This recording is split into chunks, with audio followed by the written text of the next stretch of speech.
Olá, você está no canal Mensageiro da Esperança. Eu sou o evangelista Glaucio Honório. Nesse vídeo falaremos sobre mais um sinal político da volta de Jesus e quero convidar você que está acompanhando o nosso canal a deixar aí a sua inscrição. É rápido, fácil, basta você ir na parte de baixo da tela, tocar ali no inscreva-se, acionar o sininho para receber todas as notificações e estar sendo um membro integrante do canal Mensageiro da Esperança. Nós já fizemos alguns vídeos aqui falando sobre a volta de Jesus, sobre os sinais da volta de Jesus. E nesse vídeo eu vou falar sobre um sinal que está no livro do Apocalipse, no capítulo 13 de Apocalipse. No capítulo 13 do Apocalipse, se você tem a Bíblia física no smartphone, no aplicativo, você vai ler o Apocalipse 13, ele é dividido em duas partes. Ele tem uma parte que fala sobre uma besta que surge do mar e uma outra parte de uma besta que surge da terra. Numa linguagem profética, nesse contexto escatológico, que se refere ao tempo do fim, que há poderes maiores que são simbolizados por miniaturas, nós aplicamos, a Bíblia aplica uma simbologia profética, uma interpretação para a simbologia profética de que animal ou besta são reinos ou poderes, autoridades que podem ser civis, econômicas e também religiosas. No contexto do Apocalipse 13, estas duas bestas ou estes dois poderes representam, respectivamente, o poder papal e os Estados Unidos da América. E nesse contexto, nos são apresentados aqui um período de domínio, nos é apresentado aqui um período de domínio do poder papal, que perdurou durante toda a Idade Média até final do século XVIII. Desde o sexto século até o século XVIII, houve uma crescente hegemonia do poder papal. Os papas, na Idade Média principalmente, eles tinham um poder não só religioso, mas um poder político muito grande, a ponto de os reis se submeterem à autoridade do Papa. Um exemplo disso é que quando a América foi ser colonizada, o Papa Inocêncio IV editou uma bula, um documento papal chamado Dum Diversas, dizendo que todos os inimigos da Igreja, e esses inimigos da Igreja foram classificados como pagãos e sarracenos. Os sarracenos é uma forma antiga de se referir aos muçulmanos.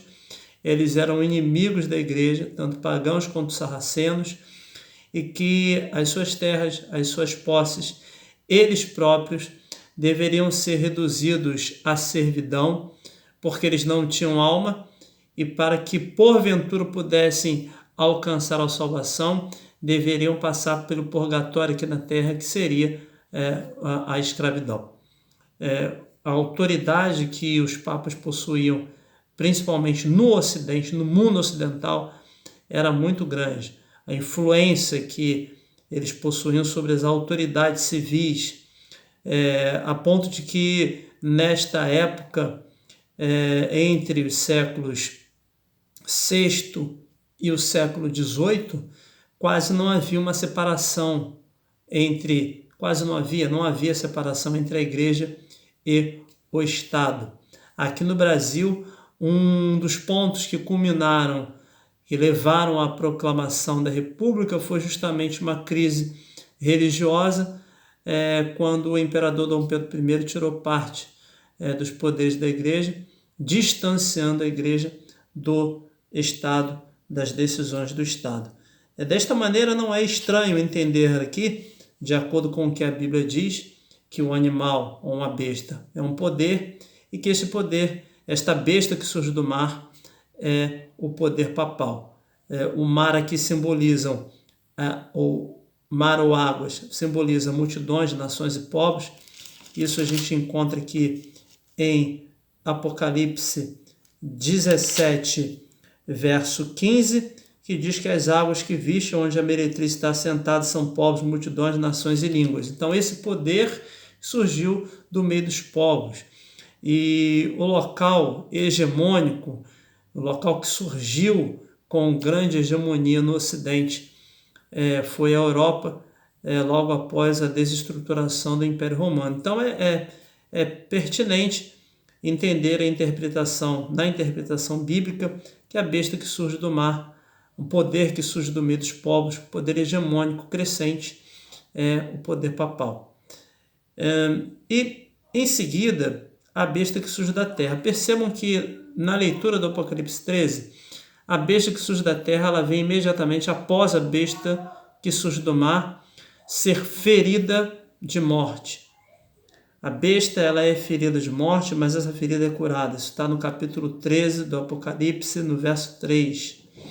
Esta ferida de morte que foi curada é entendida como a prisão do Papa Pio VI, a mando de Napoleão, no ano 1789. O Papa foi preso e permaneceu no cativeiro até a sua morte. Em meados ali dos anos 40, no início dos anos 40,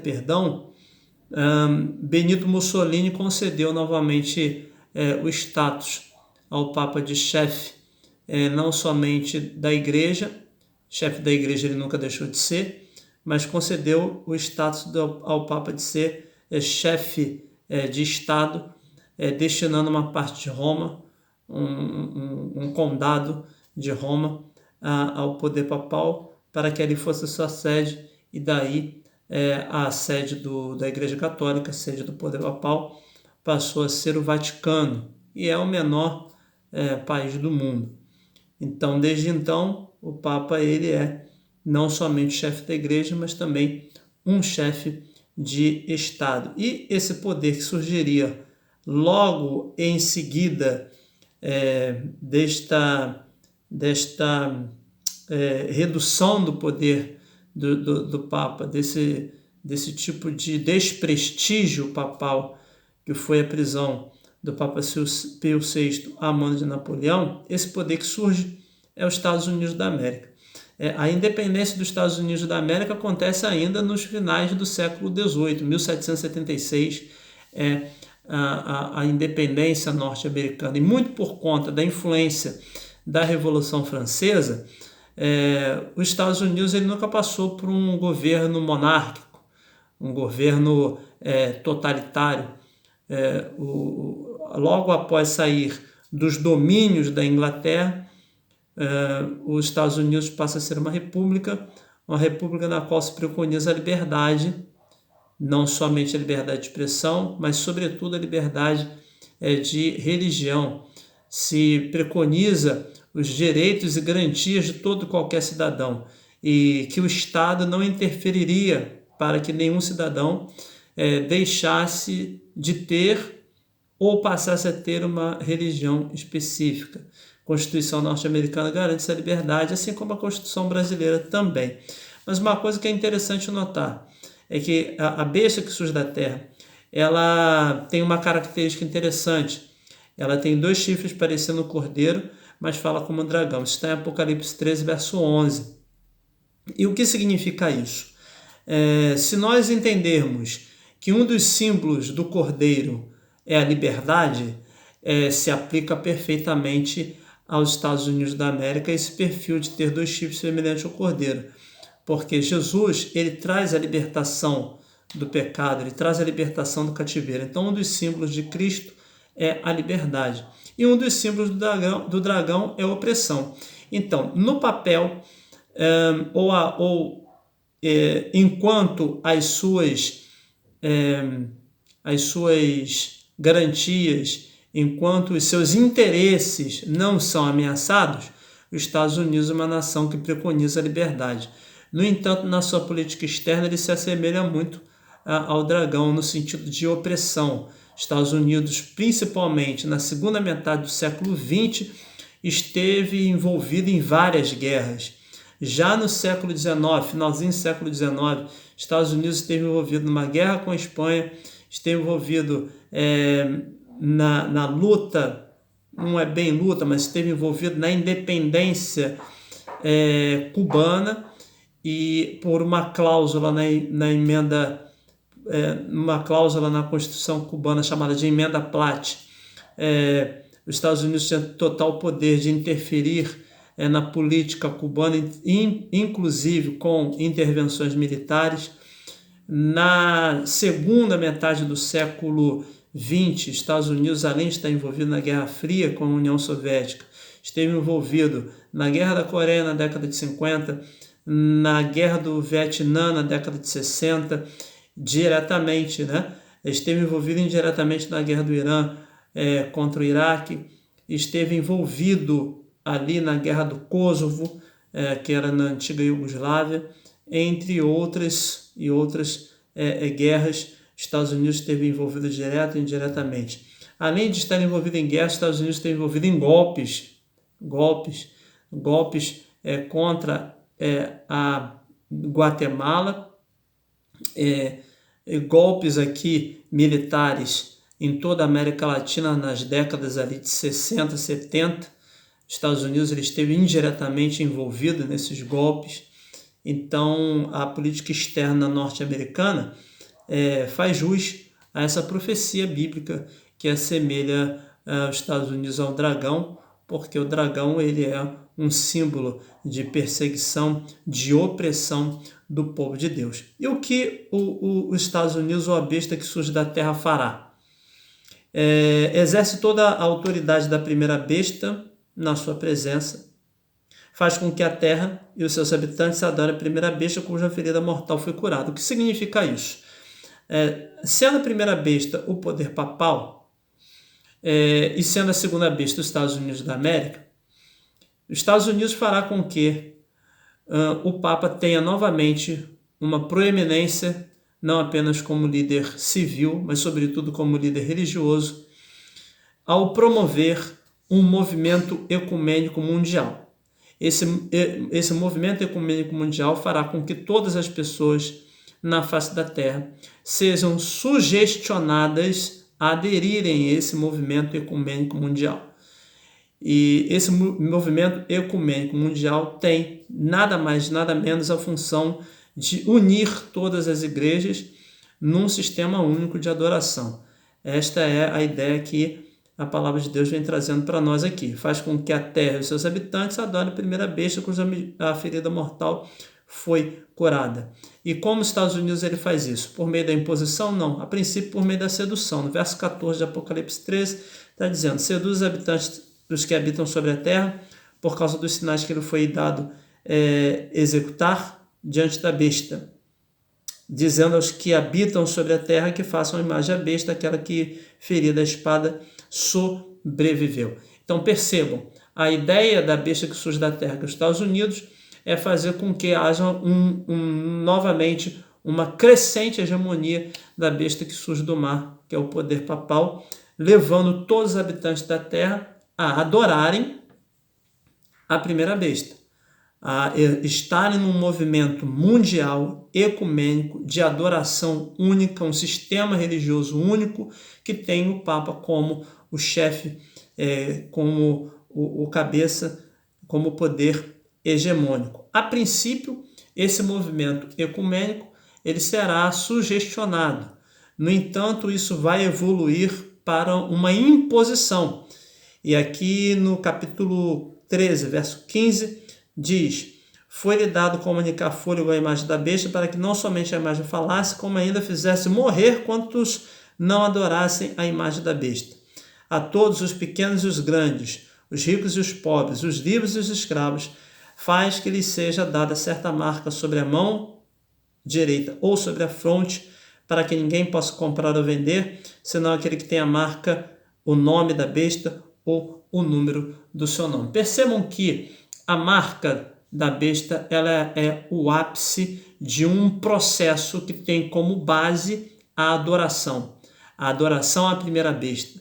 A adoração num sistema ecumênico mundial no qual todas as pessoas do mundo serão a princípio seduzidas, sugestionadas a adorarem a besta que surge do mar, o poder papal, e posteriormente esta besta que surge da terra, que é os Estados Unidos, lembrando-se que besta, animais em profecia são poderes. Esses dois poderes estarão articulados para a criação de um sistema ecumênico, um sistema de adoração, um sistema mundial religioso único, no qual todas as pessoas, independentemente do credo, independentemente de terem a liberdade de escolher a sua religião, a sua forma de culto, serão a princípio seduzidas e depois obrigadas a aderirem a esse sistema